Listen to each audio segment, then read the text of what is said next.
හරි. අපි දැන් බලමු කොහොමද අපි බේසික් කැල්කියුලේෂන් එකක් කරගන්නේ මේ Excel භාවිතා කරලා. සාමාන්‍යයෙන් අපිට කැල්කියුලේෂන් කරන්න පුළුවන් ක්‍රම හතරයි තියෙන්නේ. එකතු කිරීම, අඩු කිරීම, ගුණ කිරීම සහ බෙදීම. ඔය කියන හතර තමයි තියෙන්නේ. right. අපි බලමු කොහොමද මේ වගේ කැල්කියුලේෂන් එකක් කරන්නේ කියලා. මම ඉස්සෙල්ලා මේකේ සම්පූර්ණ ටෝටල් එක අපි ගන්න. මම කලින් ටේබල් එකේ දාලා තිනවා ස්ටුඩන්ට් ලගේ ලිස්ට් එකක් කරන් තිනවා. එයාලගේ සබ්ජෙක්ට් වලට අරන් තියෙන ලකුණු ටිකක් තියෙනවා. හරි. සබ්ජෙක්ට් තුනක් දාලා තිනවා. Sinhala, IT, maths. ඒ වගේ ස්ටුඩන්ට් නේම් එක තියෙනවා. ඒ ටික අපි බලමු අපි ටෝටල් වැලියු එක මේ එක එක ස්ටුඩන්ට් වලට කොහොමද ගන්නෙ කියලා. හරි. මම එන අලුත් කොලම් එකක් මෙතනින් ඇඩ් කර ගන්නවා. මම මෙතන ටෝටල් කියලා මෙතන දාගන්නවා. හරි. දැන් මේක ගන්න පුළුවන් ක්‍රම කීපයක් තියෙනවා. හරි. right. මම ඉස්සෙල්ලාම බේසික්ම ක්‍රමයට යන්න. අපි ගත්තොත් මේක සම්පූර්ණ එකතුව තමයි ගන්න ඕනේ. දැන් මෙන්න මේ 89 54 65 මේ ටික එකතුව. ඒ වගේම පල්ලෙහාට ගන්නත් ඕනේ. එතකොට අපි ගත්තොත් එහෙනම් ඉස්සල්ලාම ෆන්ක්ෂන් එක අපි මේකට ෆන්ක්ෂන් එකක් අපි ලියා ගන්න ඕනේ. ෆන්ක්ෂන් එකක් ලියා ගන්න අපි දා ගන්න ඕනේ මේකට. ඒතර ෆන්ක්ෂන් එක හදන්නේ මෙහෙමයි. ඉස්සල්ලාම අපි මේකට සමාන ලකුණ දානවා. ඉක්වල් ලකුණ දානවා. ඊට පස්සේ අපිට පුළුවන් මෙතන දැන් මේ තියෙන අපි මේ සිංහල වලට තියෙන ලකුණු තියෙන්නේ 89. මේ පළවෙනි අපි මේ දෙවෙනි රෝ එකේ. හරි. මෙතන ලකුණු අංකය දාලා තියෙනවා දෙවෙනි රෝ එකේ B කොලම් එකේ. එතකොට B2 සෙල් එකේ තමයි තියෙන්නේ නේද? අපි ඊට පස්සේ ඒක අපි ක්ලික් කරගන්නවා. ඊට පස්සේ අපිට කරන්න තියෙන්නේ ප්ලස් මාක් එක ඔබන එක. ඊට පස්සේ යන්න ඕනේ අනිත් එක IT එකට. IT එකට ගිහලා එතනත් අපි ක්ලික් කරනවා. එතකොට අපි පේනවා මෙතනට ඇඩ් වුණා නේද? C2 කියන අපි මේ C2 කියන සෙල් එකේ තමයි මේක තියෙන්නේ. අපි C2 කියන සෙල් එක දැන් මෙතනට එකතු වුණා. ඊට පස්සේ ආයෙ අපිට මෙතන ප්ලස් මාක් එක ගහගෙන අපිට පුළුවන් මේ maths වලට අදාළව තියෙන D2 කියන එක ඇඩ් කරගන්න. හරි.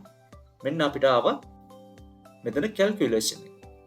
208. ඒ කියන්නේ සිංහල 89, IT 54, ඒ වගේම maths වල 65 මේ ටික එකතුව තමයි මේ ඇවිල්ලා තියෙන 208. හරි. මේ විදිහට අපිට ගන්න පුළුවන් sum එක. අපිට තව දෙයක් ඊට පස්සේ දැන් මේ පල්ලෙහා තියෙන ඒවාට මේ ටික ගන්න. මේ පල්ලෙහා තියෙන ඒවාට ගන්න අපිට වෙනම අපිට කැල්කියුලේෂන් ගහන්න අවශ්‍ය නැහැ. කෙලින්ම යන්න මෙන්න මේක ක්ලික් කරන්න. මේ ටික දැන් පල්ලෙහා තියෙන දැන් අපි අනිත් කසුන් සුනිල් අමල් ඒ කට්ටිය ගන්න තියෙන අපිට මෙතන කෙලින්ම ක්ලික් කරගෙන මෙන්න මේ කෙළවරට එන්න මවුස් පොයින්ට් එක මෙතනට ගෙනියන්න. ගෙනියනකොට ඔයාලට පේනවා දැන් මෙතන දැන් සාමාන්‍ය විදිහට තියෙනකොට අපිට මේ මවුස් පොයින්ට් එක තියෙන්නේ සාමාන්‍ය නෝමල් විදිහට. يعني මේ විදිහට කතරලා ප්ලස් මාක් එකක් විදිහට තියෙන අපි එනකොට මෙතනට යනකොට ඒක වෙනස් වෙනවා. අපිට පුළුවන් මේක ක්ලික් කරගෙන පල්ලෙහාට අදින්න. එතකොට දැන් අනිත් ඒ වගේත් අපි සම් එක කැල්කියුලේට් වෙලා තියෙනවා. අපි හිතන්නකො මේක දැන් ගොඩාක් අපිට තියෙනවා. ලිස්ට් එකක් තියෙනකොට අපිට මේක හරි අමාරු වෙන එහෙම කරන්න. එතකොට ඒ වගේ වෙලාවකට අපිට කරන්න පුළුවන් මෙන්න මේක ක්ලික් කරන මෙතන මවුස් එකෙන් අපි ඩබල් ක්ලික් කරගත්තා නම් හරි. එතකොට මේ පල්ලෙහා තියෙන හැම එකක්ම එක්කම සම් එක ඇඩ් වෙනවා. හරි. ඊළඟට අපි බලමු සම් එක ගන්න පුළුවන් ලේසියම ක්‍රමය. මම මෙතන total 2 කියලා දාගන්නවා. 2 කියලා කොලම් එක ඇඩ් කරගන්න. ඒක කරන්න තියෙන්නේ මෙච්චරයි. අපිට දාන්න තියෙන සම් අපි ගත්ත ෆන්ක්ෂන් එක ගන්නකොට ඉස්සෙල්ලාම අපි දාගන්න ඕනේ මෙතන equal ලකුණ ගන්න. ඊට පස්සේ අපිට කෙලින්ම ටයිප් කරන්න sum කියලා. SUM. අපි දැන් sum කියලා භාගය ටයිප් කරනකොට අපිට පෙන්වනවා මේ යටින් මෙනු එක. අපිට පුළුවන් මේක ක්ලික් කරන්නත් අවශ්‍යයි. එතකොට කෙලින්ම වරහණක් වැටෙනවා. නේද? sum එකත් එක්ක වරහණක් වැටෙනවා. අපිට පුළුවන් දැන් මෙන්න මේ ටික ඒකට ඇඩ් කරන්න. මේ B2 මෙන්න මෙතන ඉඳන් අපිට මෙහෙම සිලෙක්ට් කරගෙන යන්න පුළුවන් මේ ටික. ඊට පස්සේ අපි වරහණ වහලා enter බලන්න. දැන් මෙන්න ලේසිම විදිහට sum එක කැල්කියුලේට් කරනවා. අපිට පුළුවන් ඒ වගේම මේක පල්ලෙහාට මේ sum එක ගන්න. මෙතනින් ඩබල් ක්ලික් කරාට පස්සේ මේ sum එක පල්ලෙහාට යනවා. හරි. ඒ වගේම අපි දැන් ගත්තොත් අනිත් ඒවා ගත්තොත් subtraction ගත්තත් ඒත් එකතු කිරීම අඩු කිරීමත් අපි ওই විදිහට කරන්න පුළුවන්. මම මෙතන අඩු කිරීමක් කරන්නම් නිකන් වෙන මෙතන තියෙන මේ අපි ගත්තොත් මම මෙතන අඩු කිරීමක් කරනවා මේ සිංහල ලකුණු වල කසුන්ගේ සඳුන්ගේ වෙනස 89 58 වෙනස මම මෙතන ගන්නවා. හරි මෙන්න මේ ලකුණු දෙකේ වෙනස අපිට කරන්න පුළුවන් මේක මෙතන මේ විදිහට ෆන්ක්ෂන් එක ගහ ගන්නවා. අපි ගත්තත් අනිවාර්යෙන් ෆන්ක්ෂන් එක ගන්න ඉස්සෙල්ලා පටන් ගන්න මේ සමාන ලකුණ. ඊට පස්සේ අපි කරන්නේ මෙන්න මෙතනින් B2 එන 89 කියන එක ක්ලික් කරන්න. ඊට පස්සේ ඒකෙන් අපි අඩු කරන්න මයිනස් ක්ලික් කරන්න මයිනස් සිලෙක්ට් කරන්න. ඊට පස්සේ කසුන්ගේ තියෙන 58 ගාවට යන්න. හරි දැන් එන්ටර් කරන්න. එතකොට පේනවා අපි මෙන්න මේ දෙකේ 89න් 58 අඩු වෙලා 31ක් ඇවිල්ලා තියෙනවා. ඒ වගේ අපිට ගන්න පුළුවන් subtraction එහෙම ගන්නත් පුළුවන්. අඩු කිරීමේ ලකුණු අඩු කිරීමට අදාළ. ඒ වගේම අපිට ගන්න පුළුවන් තව දෙයක්. දැන් අපි ගත්තා මෙතනින් sum එක ගත්තා. ඊළඟ අපි calculation එකක් විතර අපිට ගන්න අපි බේසික්ම calculation වල තියෙන දෙයක් තමයි average එක. අපි මේ ගත්තොත් මේ ලකුණු වල තියෙන සාමාන්‍යයගේ. අපි බලමු සාමාන්‍යයගේ කොහොමද ගන්න කියලා. සාමාන්‍ය මම මෙතන ගා ගන්නවා average කියලා වෙනම column එකක්. සාමාන්‍ය average එක ගන්නේ මෙන්න මේ එකතුව අරගෙන අපි ගන්නවා මෙන්න මේ එකතුව අරගෙන ඒ එකතුව මෙන්න මේ තියෙන ගානෙන් බෙදලානේ අපි ගන්න. අපි ගත්තොත් සාමාන්‍ය ගත්තොත් මේ එක ස්ටුඩන්ට් කෙනෙක්ගේ මේ ගත්තොත් සඳුන් කෙනෙක් කෙනාගේ average එක ගත්තොත් ගන්න එයාගේ සිංහල IT maths කියන ලකුණු වල එකතුව අරගෙන ඒක අපි බෙදන්න ඕනේ කීයද? subject මෙතන තියෙන 3ක්. ඒ 3ෙන් බෙදුවට පස්සේ මේකේ average mark එක එනවා. සාමාන්‍ය ලකුණ. අපි ගම්බාන අපි ගන්නේ මෙන්න මෙහෙමයි. සමාන ලකුණ ගෙවුවා. අපි මේකට වරහන් ඇතුළේ වරහන දාගත්තා නම් ලේසි. වරහන. මේ ටික අපි එකතුව ගන්නවා. 89 54 C2 ඒ වගේම 65 D2 ඊට පස්සේ වරහන වහනවා. ඊට පස්සේ සාමාන්‍ය අපි ගණිතේ කැල්කියුලේෂන් කරන විදිහටම තමයි. ඊට පස්සේ මෙතන බෙදීමේ ලකුණ. ඊට පස්සේ කීයක් තියෙනවද? සබ්ජෙක්ට් 3යි තියෙන්නේ. ඒක 3ෙන් බෙදනවා.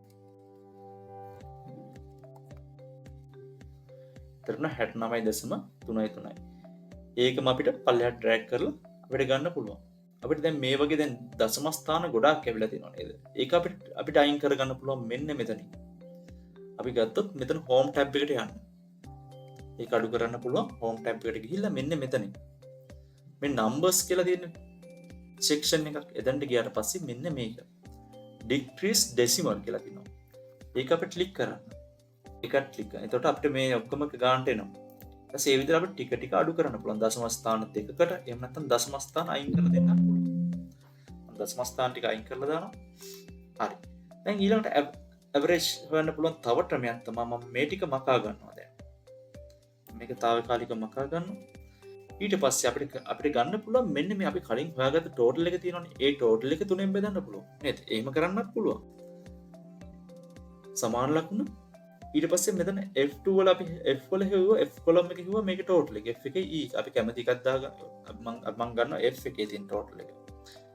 F එකේ ටෝටල් එක ගත්තා. ඊට පස්සේ deviation 3.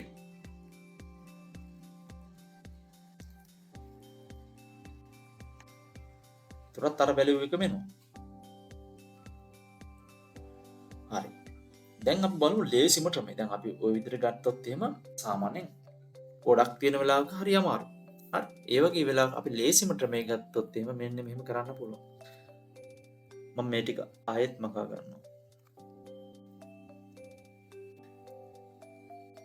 සමාන ලකුණ අපි ගන්නවා මෙතනට average කියලා අපි මෙතන type කරනවා. average ඒ ගහනකොට මෙතනින් සමාන ලකුණු ගහලා මේ අපි අකුරු ගලනකොට මෙතන එනවා මෙනු එක පල්ලෙහා. average av කියලා ගහනකොට මෙන්න මේ දෙවෙනිට වෙලා තියෙනවා නේද? අපි ඒක ක්ලික් කරගත්තට පස්සේ ෆන්ක්ෂන් එකේ නම මේ විදිහට.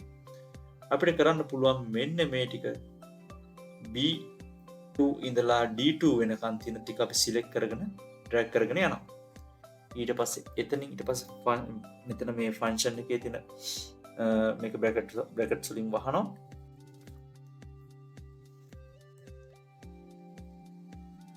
ඊට පස්සේ enter.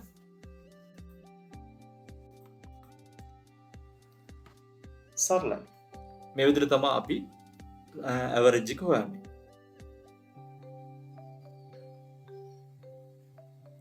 ඒ වගේම අපි දැන් මට දැන් බලන්න ඕනේ මෙන්න මේ ඉන්න කට්ටිය කවුද වැඩිම ලකුණු අරන් තියෙන්නේ. කියන්නේ sorry. වැඩිම අරන් තියෙන ලකුණු ටික මොනවද කියන එක අපි බලන්න පුළුවන්. අපි ගත්තොත් මේ සඳුන් අර වැඩිපුරම ලකුණු අරන් තියෙන්නේ මොන සබ්ජෙක්ට් එකකටද කියන එක අපිට ගන්න පුළුවන්. ඊළඟට අපි බලමු ඒ ගන්න විදි කොහොමද කියලා. අපි ඒක ගන්න max කියලා මම මෙතන දානවා max කියලා. අපි ඒකට ගන්නෙත් max එකනේ. මම මෙතන කොලම් එකේ දානවා max කියලා maximum ලකුණු මොකක්ද රන් තියෙන්නේ කියලා බලන්න. එතකොට මම මෙතන කොලම් එකේ දාගන්න max කියලා. අපේ මේ ෆන්ක්ෂන් එකම තමයි අපි මේක ගන්න. හරි? සමාන ලකුණු. අර විදිහටම අපි දාගන්න max කියලා. max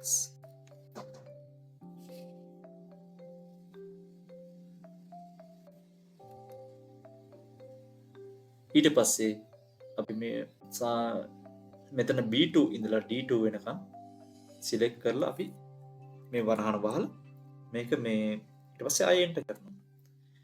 එතකොට අපිට පේනවා මෙතන 89 අරන් තියෙන්නේ සිංහල වලට. සිංහල වලට තියෙන ලකුණු ගාන මෙතන මාක් කරලා තියෙනවා.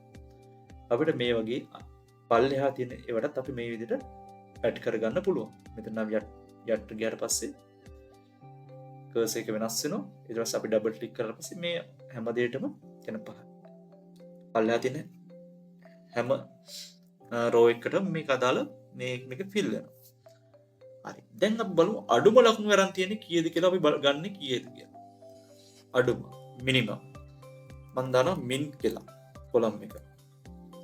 ඒතර කොලම් එකේ නමින්ම අපිට ෆන්ක්ෂන් එක ගන්න පුළුවන්. හරි. එතකොට මම අර විදිහටම ගහ ගන්නම් අඩුම ලකුණු ගන්න නම් අපිට තියෙන ෆන්ක්ෂන් එක තමයි min කියන ෆන්ක්ෂන් එක. මම දාගන්න සමාන ලකුණ min එන්න min කියලා ආප්. ඊට පස්සේ මේ විදිහට අපි ඩබල් ටික් කරලා පස්සේ මේ විදිහට ආවට පස්සේ අපි මේ ටික සිලෙක්ට් කරන්න තියෙන්නේ B2 ඉඳලා D2 වෙනකම්. ඊට පස්සේ වරහන වැවුවා එන්ටර් කරා. එතන අඩුම ලකුණු අරන් තියෙන්නේ සඳුන් කෙනෙක් නම් 54යි. අපි මේක පල්ලෙහාට මේ විදිහට අනිත් අයගේ ලකුණු වලට ගමු. එතන කසුන් අරන් තියෙනවා 24ක්. සුනිල් අරන් තියෙනවා 27ක්. අමල් අරන් තියෙනවා 32ක්. ඒ විදිහට තමයි අපි බේසික්ම ෆන්ක්ෂන් ටික ගන්න.